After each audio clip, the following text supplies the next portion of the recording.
Hello, everyone. Welcome back to another episode of Beyond Dimensional. We are your hosts. I am Liz, I'm Lori.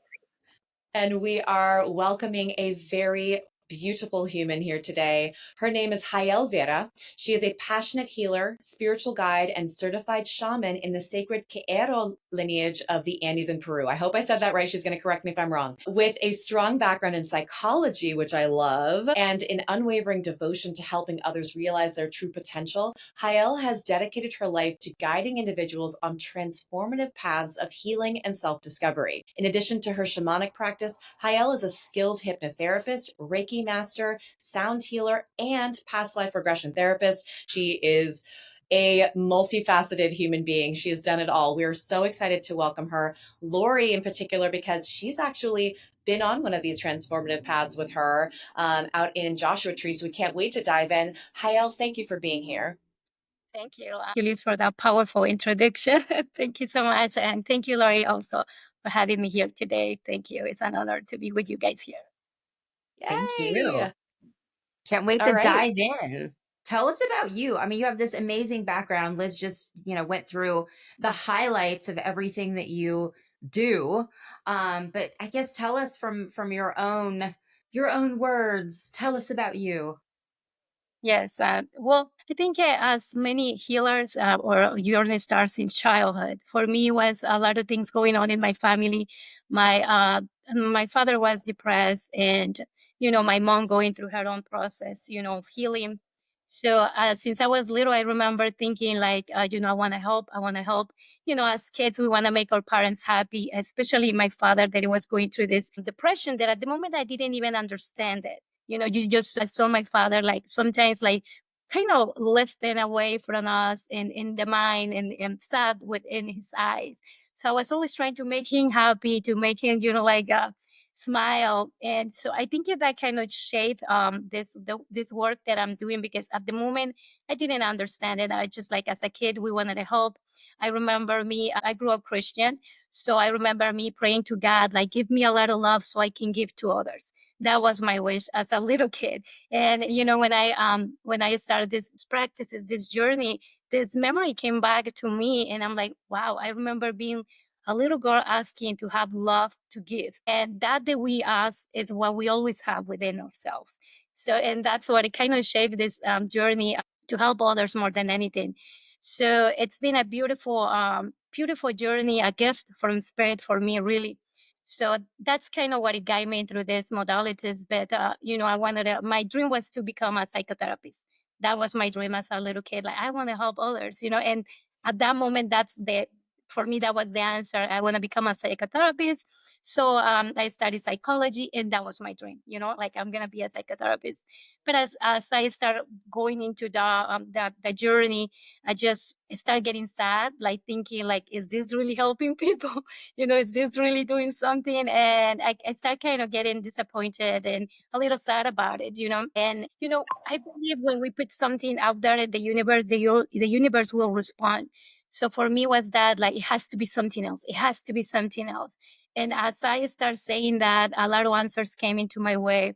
A lot of studies about psychedelics of the 60s, and I was like, that sounds interesting because I grew up in Mexico. So I grew up knowing about the shamans, the mushrooms, peyote, which is for my country what is more used, peyote and mushrooms. So I was like, well, I need to try it. I need to try if this really can help. I need to do it. And then from there, I can see how this really can help. And I did. I tried. I had a beautiful, beautiful experience with mushrooms. That was the first medicine that I tried, and I'm really grateful to these beautiful teachers. So since then, I was like, okay, I think this really can help. So I read all the books that I found about it. I did all the research, and from there, I started working with people one-on-one. More than a ceremonial setting, it was more like a one-on-one session, more like a therapy. After that, I was just diving into all these healing modalities, different modalities, Reiki, sound healing, hypnosis. I was like just looking for everything, like what else is there? It's just been a magical journey. That's how I encountered this group, ayahuasca group. And that's how I was like, kind of like diving more into the ceremonial setting, not just the one-on-one. And that was a beautiful also experience, because when we enter into a ceremony setting, I noticed how the ceremonies and the rituals really impact our subconscious mind. It's kind of go back to play and being a kid. And that really is powerful to our subconscious mind. So, and that's how I got introduced to all these other shamans. And that's how I ended up like also started in medicines like ayahuasca, bufo, kambo, but in a ceremonial setting. And as you already mentioned, I was initiated by the Keto shamanic lineage from Peru. And that has been influenced a lot the way that I hold ceremonies. I still work in the one-on-one setting, like a therapy setting, which is also powerful. I believe what I'm doing here is incorporating both, because I think it is really important that we are aware of so many things that can happen in ceremony. So over the years, I was also get really into being like really trauma informed. So because it is really important for us that we start the medicine, that we really understand what's going on and how really can help people going through the experiences. Because a lot of things can happen. It's a beautiful journey, but also it can be really intense for somebody that doesn't have any knowledge of the subconscious mind or no connection with the spirit. It can be like, what is this? So it is really important um, that we really dive into really what can happen and how we can help during these experiences. Amazing. I'm just like entranced by the way you talk about this. I love that you combine your understanding of the scientific research, psychotherapy, education, Hypnosis, yeah, hypnosis and too. then you merge it with the understanding of spirit. I think that is beautiful. The first thing I want to ask, because you mentioned that you grew up in a Christian household, I'm very curious, but you also, grew up in a Mexican household where you said shamans and plant medicine are very understood.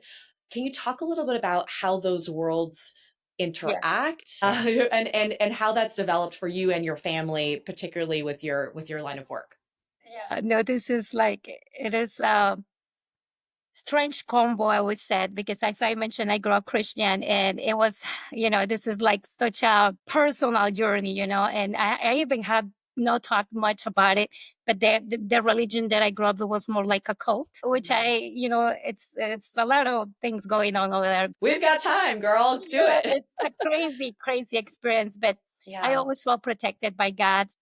I grew up and yes, like the way they were teaching this religion, it was like we gotta be always submissive. We cover our face, going into church. The way that we dress, it has a code. You don't show any skin, and it was like old times, but it was just crazy. A lot of Yes. restrictions, and every kind of like way, like the way that we talk, the way that we dress, what we do outside of our church. We were not allowed to go to dance or those things, drink, and it was like a cult. Very conservative. Very conservative. Super. Yeah. So, and there's a lot of crazy things going on after I left the church, but for me, I always had this sense like, okay, we call we are like Christians, because that's how I always said Christians. But since I was little, I really always like question everything. And I think that's a really important thing for everybody. Question everything. Question what I'm saying too. I am by you, because Yeah. that's how we really get to to get the truth, is by questioning everything. So for me, I was little, and they always like talk about love in Christ, Jesus, and all that. But I was like, well, they talk about it, but they kind of like do the opposite, creating division. I just my dad, for example, my dad was gay, and I love my dad so much. He gave me such a beautiful gift. He never come open, because he grew up in that religion, so he was always like trying to do the right thing, but that's what he kind of, as I mentioned, put him into this depression, because when you're not allowed yourself to be who you are, it takes your life away. And I grew up seeing that, and I knew that since an early age about my dad. So I always, and I think that was a beautiful gift that I got from him, because just by knowing that, and that he was gay, and how they were talk about it in church, like these people gonna go to hell, and many things that they would say. That really creates something within me as a child, like thinking, but my dad is good. I love my dad. He never like hurt nobody. Why are they saying that? I never obviously talk openly because I know my dad wouldn't say it, and people didn't know, and probably they don't know. Maybe after this, this they won't know. But anyways, so it's part of my background, part of my life, and I really loved that, because he gave me this gift of no judgment, because I grew up like seeing how the judge can hurt people. So that's what he teach me, like not to judge others. And that's how I start questioning everything, like they saying this, and then I start having friends outside of the religion, and I'm like, there's no, as they said, there's no evil, there's no bad, like why are they saying this? And then I read the Bible, and then I'm like, but Christ says something completely different. He didn't teach us to judge. He teaches to love, to forgive. So that's how I start like kind of separating myself from church. I was like, no, that's not really what they say. That's not what it is. And I start creating my own ideas. And my dad, at a certain age, he left also the religion. And one time I talked to my dad, and I said, you never told me to leave the church, because he never did. And I asked him, why is that? And then he said, well, if you want to believe in a rock and that make you happy, go ahead. And that was such a powerful thing. I was so little, I was young, but hearing my dad saying that is like, wow, give me the freedom to believe in whatever I want to believe. It was never a push with him. It was, you had the freedom. And I think that gave me such a beautiful way of seeing life, like, yeah, it was just a beautiful gift, my dad and my life. Wow. The sad thing and that part is that my dad died before I was working with all these medicines, Yeah. So now I'm just like, I just want to put it up there. It's a way you just gotta love yourself and be yourself. That's what we are here to do. If I would have the chance to talk to my dad, I would said that you're just such a beautiful being. Just be you, because the gift that we came to give to this planet is the gift of being yourself. That's what it is, And so this beautiful medicines really, I believe that's what they do. They show you who you really are and allow you to let go of this or this other limited ideas, beliefs, and pains and trauma. So that's really what it is. So I left the religion because I was like, this is not truth. This is not real. We're creating division. Any kind of, I would say, people, church, government, or philosophy, whatever that creates division, we should stay away from it. We should come together, respect and love one another. Not just because you have different ideas that I have, that doesn't mean that it's not truth. Maybe it's the truth for you, and I have to respect that. And that's what I believe love comes. Unconditional love. I love you. Even I can disagree with you, but I still can love you. That's okay. That's what it creates this beautiful world of like so many different people and ideas. It's like sometimes we wanted to be all the same, but that would be boring. That would be Yeah. no magical. That's why we're in a beautiful planet with so many different kind of flowers. That's what I said. Yeah. And it's amazing. And I love the way that you speak about your father. It's like, you grew up in that, but he allowed you that space to make those choices for yourself. And, I always believe that once we leave this lifetime, we do become whoever it is and whatever it is and embody what and who we're supposed to be. And I, as a medium, I get to see that all the time. And I can see that with your father. And the fact that you, as such a young person, was able to see the hypocrisy, in the church, and then have the support to do and find what was best for you. And in turn, help so many people. So mission accomplished. I mean, I can tell you from my experience, the mushroom ceremony, it definitely changed my life. And Liz and I talked about this before I did the ceremony. It's like, I've never done any drugs, quote unquote. I'm very in control. We talked about this during the ceremony. We talked about how people are feeling. I'm like, I don't like to be out of control of myself in any way. But the environment was so nurturing and comfortable and safe. And that love that you speak about is exactly what is felt during the ceremony. And that's because of you and because of Gemini. And Gemini was her partner that was in the ceremony with us. And the people that were there, it's like, it's such a unique experience because the people that become drawn to it, when you go to experience the ceremony or the plant medicine for the first time, I think spirit helps guide us to the right group of people to experience it with, which is, pretty amazing unto itself. But anyway, I digress. We can talk more about that. But from your experience transitioning, you moved kind of away from that religion. Where did you start first? What was the first thing you studied on Uh, the plant medicine side? on the yeah, because I, Yeah, I started like with the psychology and all these things, but got that. Yeah. let's say with the more like in the spiritual, or that it was new for me. That's when I started doing hypnosis. So Oh, okay. I was trained QHHT, which is Dolores Cannon technique. I don't Yeah. know if you guys know about it. But yes, So it yeah. was just an amazing experience because, that was kind of my background from church. I always believe in past lives. And even though in the church that I grew up, they didn't believe in that, but it was ingrained in my soul. Like, no, I don't think this is only this life. I felt like I've been having so many lives before. And as I was even really young, had dreams with past lives. And it was something in me that I knew. And that was never a question. Even like in church, they said that's not, but to me, never question it because it felt so true.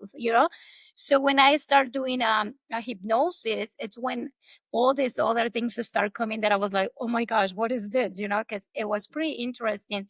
I start having people that they were no humans in past lives, and I'm like, what is this? I was like, what? Like gnomes, fairies, aliens, angels, and I'm like, okay. At that point, I'm like, wow, that was like a really eye opening, like like to me. And from them, all these medicines are being like really open me to so many possibilities. But that was kind of hypnosis, one of the first thing that really opened me to all these other possibilities, and like that I maybe never thought about it like that. Like past life, I always believe it, but I never thought about like, okay, we were different beings in our lives too, like all kinds. That was pretty amazing. I was like, wow. I have a question. I'm curious because you mentioned earlier that when you were studying psychology, you got to a point where you were like, I don't know if this helps people. So Mhm. where did that, I guess, what was it about psychology that led you to make that connection? And then Yeah. how did you find Dolores Cannon after that? Like, where was that connection? Yeah, so no, for me, it was more like when you're doing all the studies on all the research of how long it takes for people to get better in talk therapy, and sometimes it doesn't happen, and especially like people that went through heavy trauma, they had PTSD. And sometimes, like, I start seeing all the studies and even others, therapists and psychologists, psychologists talking about it. And it's like when somebody went through so hardship life, like they were trauma after trauma, and they didn't grow in a house where, support and love. It is really hard for them to really connect with others, connect with themselves, connect with nature, connect with the people. And so I was like seeing all the studies and the research, and yes, you can help them to function in society, but to really connect, to really feel the joy. It was like, and that's what it hits me, like kind of like I wanted to cry, like, okay, like it's to me was sad to think like it has to be something else, it has to be something that really can help them through this process, through this journey, because really everything that we're looking for is it's within. But how can we get there, huh? And even though I Yeah. was doing a lot of meditations, and then it's like 10 years of meditation to get to the awakening point or things like that, like, well, it has to be something else, like, and maybe sometimes we want to rush things. I believe these medicines really help us through the process. So that's what it was for me. It was like, it has to be something else because it's a lot of pain. We live in a society with so much pain, and not just our pain, it's generational, passed through generations. So I was like, it has to be something else. And that's exactly what it was for me. Like, Yeah. it has to be something else. What really make this click for me, it's when I got experienced with people that came into ceremony. I had this beautiful people that sometimes they go to let's say bufo or did ayahuasca mushrooms, and they will literally tell me, I never felt this love before. It was in a way, it was kind of sad to me to think about like, how is that you never experienced this love, Yeah. And but at the same time, it gives me hope. And it's like, okay, this is what I think. If you never feel this connection with the divine, if you never felt this joy, this peace, this love, which you feel so beautiful, it's like, but now you experience it with the help of the plant medicines. Now that you had the experience, the brain knows what is it is looking for now, if that makes sense. Now the brain registered this feeling, and now you know that you can feel it. Now you know what it is that you are looking for. That sense of love and peace and joy. So when that gets registered in the brain, now you know what is that you're looking for outside of yourself, maybe, but still within, and you always can tap into it. Yes, it's a process. I'm not gonna say like, yeah, take up the medicine and everything is gonna be good. No, because we're still in this journey to be a human, and we learn to walk the walk. But these medicines really help you with that. Like if you really felt I feel like I never experienced that. Now you have the experience. Now you know how it feels, so you can look for it. If we go back to our very first episode, Lizzie, we talked about psychedelics, and we talked Yeah. about it being something that we didn't know anything about and had never experienced. And one of the things I said was, I wonder if it expands your brain and it lasts. And we talked Yeah. about like, what happens, right? Well, it can't last because that wouldn't make sense. And we talked through some of that. What I will say, having had that experience myself now, is while that state doesn't last, the expansion of your brain lasts, but you Right. keep doing it because there's so many layers and levels to get to be able to really access yourself at the core. Yeah. Does that make It like sense? it unlocks Yeah. doors. And Yes. Yes. Yes. I did it once. I mean, I scratched the surface of something which has lasted, and it changed who I am for sure. But it just scratched the surface. That's why I think people continue to go into ceremonies or continue to have experiences with the medicine. Does that make sense? Yeah. Yeah. So Okay. what it is like everybody has different experiences in life. We all go through Yeah. different things in our life. So I believe like it's kind of like we call it the onion because you start peeling the layers, huh? yeah. But let's say your soul is it's pure, it's innocent, it's light, it's love. That's what who you are, huh? But when you come to this body as a baby, so and this is the journey back to yourself. You don't remember who you are. That's kind of what it is. We came Yeah. here to like we don't remember who we are, but we had to go back to who we are. So what happened as a little baby is like you come here and it's like you're thinking, what am I? What am I? Who am I? And so we start absorbing all how the only thing that we have is what other people tell us about ourselves or Right. family members, like first people, mother and father. And some of us or we're lucky to have fathers or mothers that they were loving and telling you you're smart, you're sweet, you're beautiful, pure. And but some of us didn't. So maybe our parents were saying like, oh, because they also carry their own trauma, and it's a programming that is passed down from generations, and they pass it down. So maybe your parents were saying, you're dumb or you're a disgrace, whatever, because everybody goes through different experiences. So everything that everybody's telling you about yourself, those are the layers. You start creating your persona, your ego, based on what people is telling you that you are.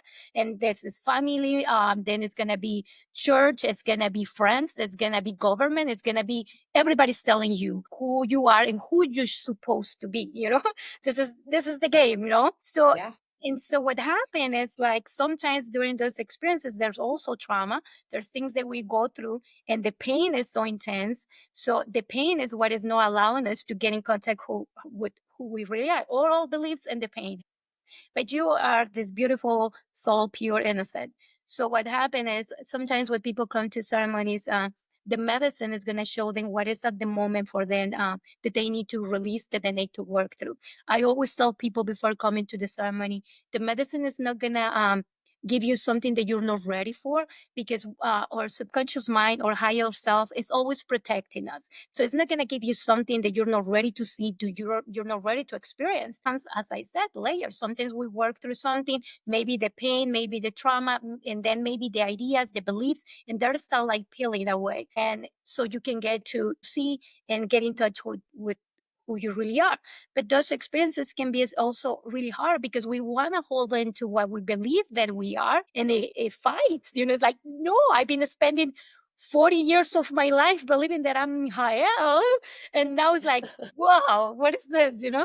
But that's why. So, as I said, our higher self protect us. So sometimes I imagine like it would be too much just to take the medicine, everything gone, and then like, wow, what is this? Yeah. And sometimes it's gentle. It just take you from layers and layers and layers. It's going to give you what you need at the moment.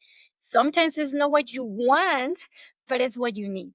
So, and that's what the trust that whatever is presented to you is because you're ready for it. Otherwise, it wouldn't be shown to you yet. And you also have to realize that it's not a quick solution pill.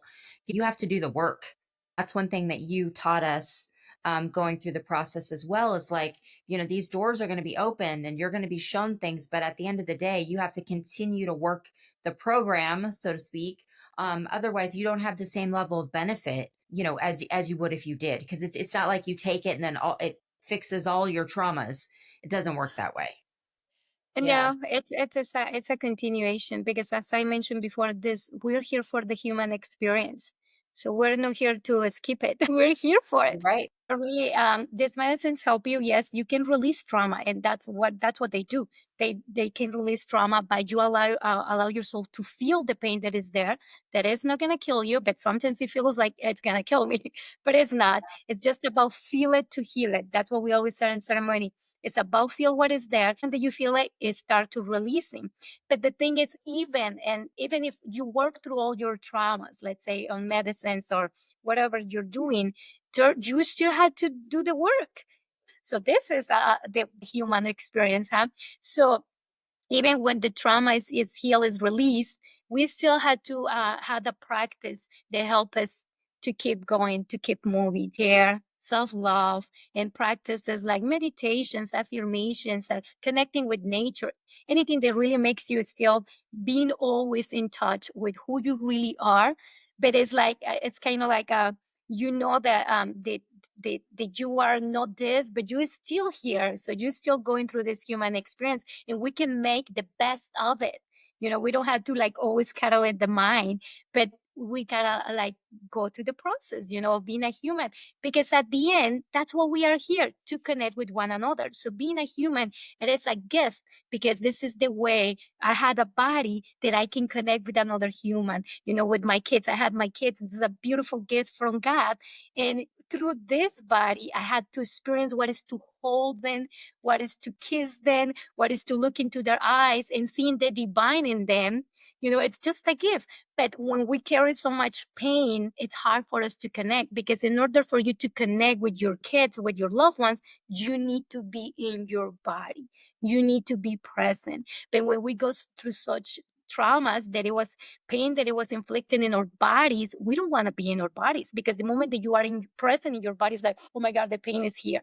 And we just kind of lash out, or we disassociate. But that's what is really important. These medicines really help you to release that, so you finally can be present in this life experience, in this human experience, so we can really connect with our pets, with nature, with other people like you guys, beautiful souls, and your kids. I had people sometimes coming to ceremony like, I cannot even connect with my kids, I cannot be present.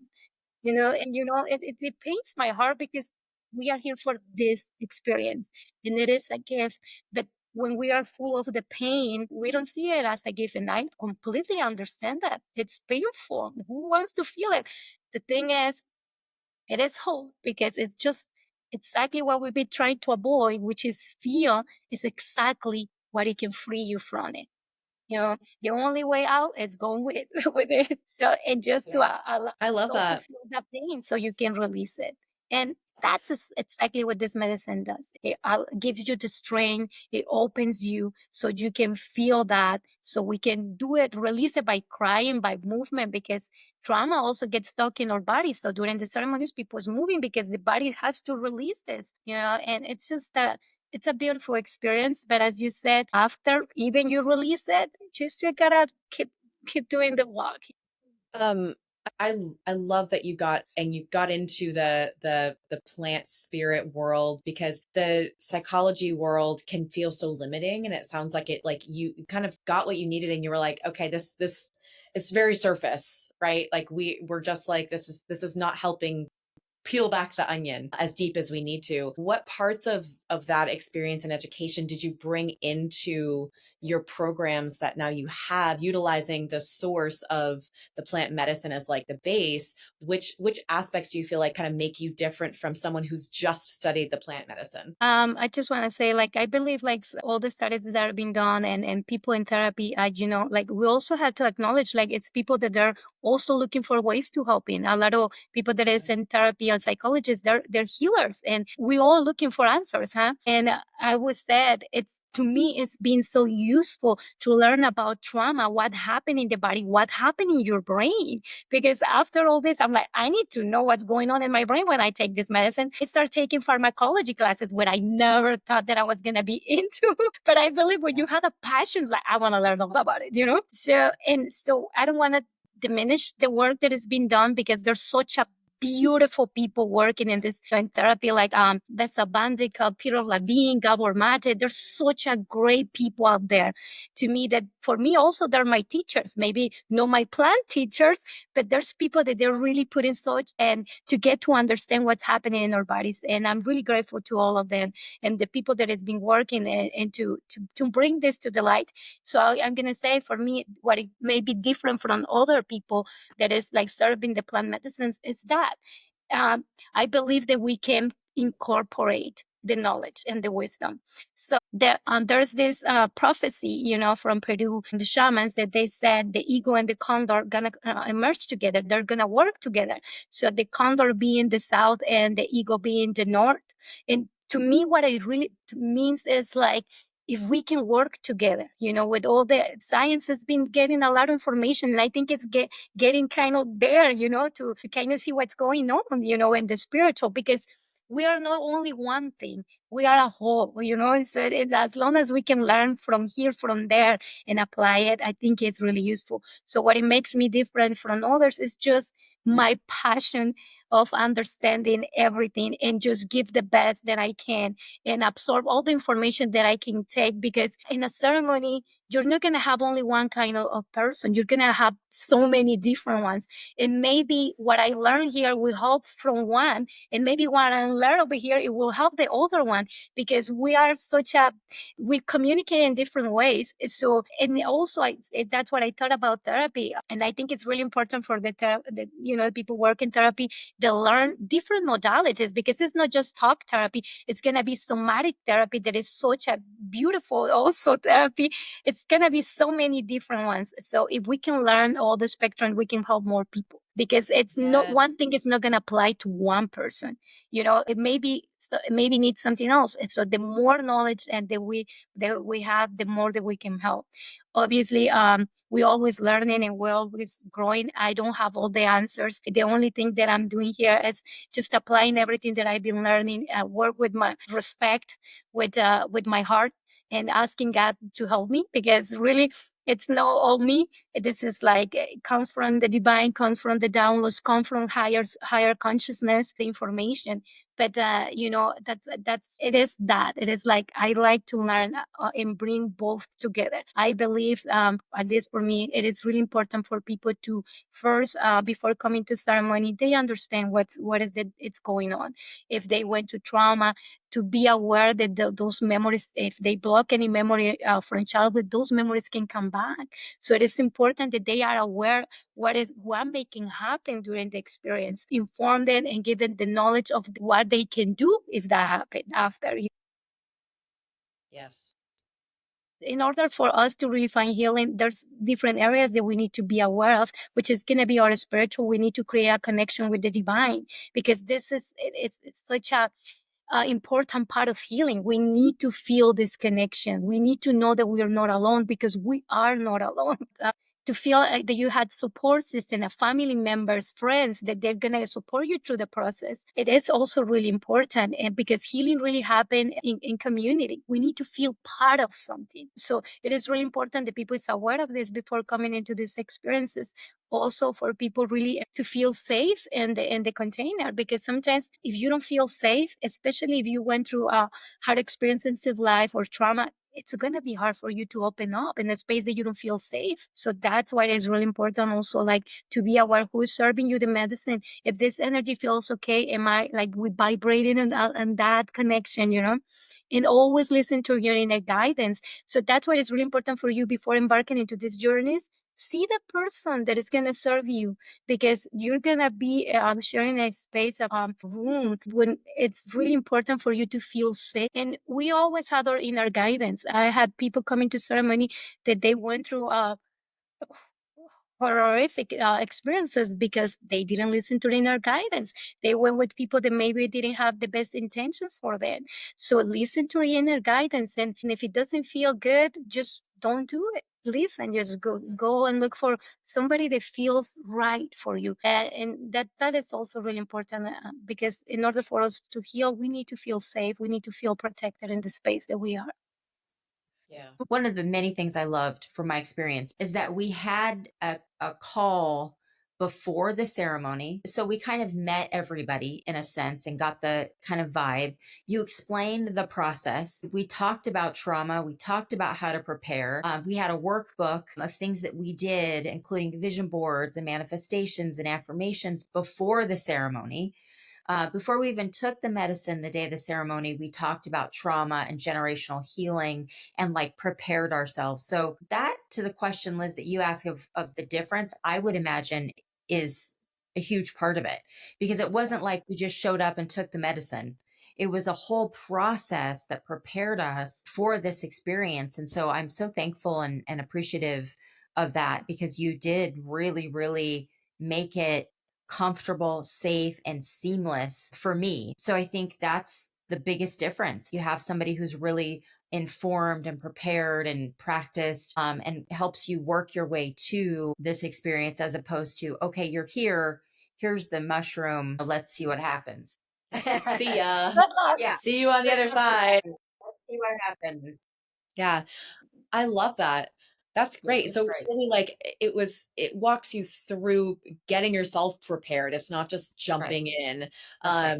Yep. for the unknown, right? I think I love that. That's amazing. That's how I would want to do it if I ever did a whole thing. I'm curious what your thoughts are, Jael, on people who use mushrooms or other psychedelics or different things recreationally, and what your advice is to make sure people use it in a safe way, because I know that people have all sorts of different reactions and depends on your situation. And I know people always kind of tell you that they're like, make sure you're in an environment where you're feeling safe. But if you haven't done, it sounds like if they personally haven't done the work to understand if they have traumas that they're dealing with or memories they're repressing, and you like show up at Coachella and you pop an acid or whatever, you're in for a treat depending on how your brain sets you up.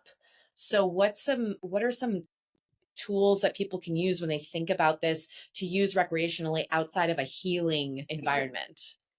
I really never took them in a recreational way. Yes, as I mentioned, I grew up Christian, so I never even tried nothing until I tried mushrooms. Like, honestly, go from nothing to mushrooms. But I did with an intention of like learning about these medicines. But for like the stories that I hear from people that come to see me, for example, I had people to say, I want to do ayahuasca, and I asked, have you ever done mushrooms? And they said, no, I don't want to do mushrooms because I got traumatized by it. I took it in a party, and they're super scared of the medicine. But it's not the medicine, but let's say these medicines, what happened, they open you. So depending, like imagine you're drinking, alcohol lowers your vibration. So now then you take the mushrooms and then you're going to be open and you're going to feel the energies that are at that level of vibration. which means like you can see and sense things that are not going to be pleasant, because the container is not like, like the ideal container of for healing. Really, these medicines are really powerful. Everything that is happening at the moment, the brain is like absorbing it like super strong. So now if you are in a place that you don't feel safe, that's going to feel really intense, and it can create trauma, so being aware of that, like where are you doing it and how safe you feel, because it can be dangerous in that situation. So the medicines, as I said, they're gonna show you what is within, but we can feel the energy around. So if the energy of the other people also is like intense, and now I can start seeing things, feeling things, and they can create, as I said, trauma instead of healing. I don't want to judge nobody. I heard people having also good time with them, but it is important that you are aware. Especially, I had people telling me, I take it to have fun, and they took a doses that is not like for fun, that it can take you to really work. This memory that it was buried now is out the surface, and I don't know what to do with it. And the depression can come because you don't know how to deal with these things, because you didn't prepare yourself, and then you took the medicine, and the medicine is doing what it what it does is show you and amplifies whatever is there. Especially mushrooms are an amplifier. If you're going to embark in these experiences, make sure that you're safe, and the intentions behind, because these medicines, all of them are beautiful, but some people is using them as numbing and no as a healing. So these medicines really, for me at least, it's about connection, it's about healing, and so it's about feeling. And there's a lot of people that take the medicine to lash out, to be in the fantasy world, because they don't want to be present. But when we do something to avoid something, that's what it creates the problems. Even with the medicines, they can create something that maybe it's not positive, but all comes down to your intention. So that's why we always said, what is the intention for you taking this? If it's to numb yourself, if it's not to feel, if it's to disconnect, it's not a healing process. You could be in an experience taking mushrooms and thinking you feel safe. I'm with the right people. It's all fine. But you might be physically safe, but you also have to remember that you're going to start feeling their energy, their thoughts, that you're going to start seeing some different things. So safety isn't just about physical safety. It's emotional and mental safety, right? So people need to really have discretion, and the dosage is super important. I think that's a really great point. It's like, if you want to have fun, you better check that dose, because if you start going into the medicine dose, the working dose like we did in the ceremony, this is not going to be, sitting around and flashing lights in Disneyland. You're going to start really, yourself, Going depth, your yeah. higher self is going to start helping you process some things, and you might not be ready or in the right space physically, mentally, or emotionally for that. So I think that's really, really important. On the next episode, because we got to wrap this one up, I want to talk about the different types of medicines that you work with and what each is used for. Like, what is each kind of best for? Because ayahuasca, I'm super interested in as my own, selfishly my own next step, but I'm a little afraid of it. So we got to talk about it. But you work with some other medicines as well. So let's come back and talk in detail about some of these other types, and maybe less used or lesser known medicines that really help heal, and that you specialize in. Yeah, you said some names of things. I was like, I don't even know what that is. We got to go right into that.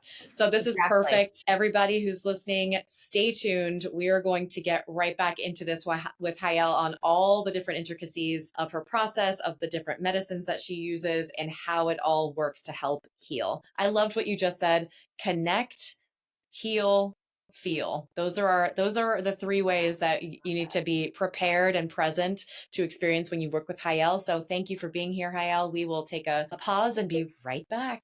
Thanks for listening, everybody. Thank you.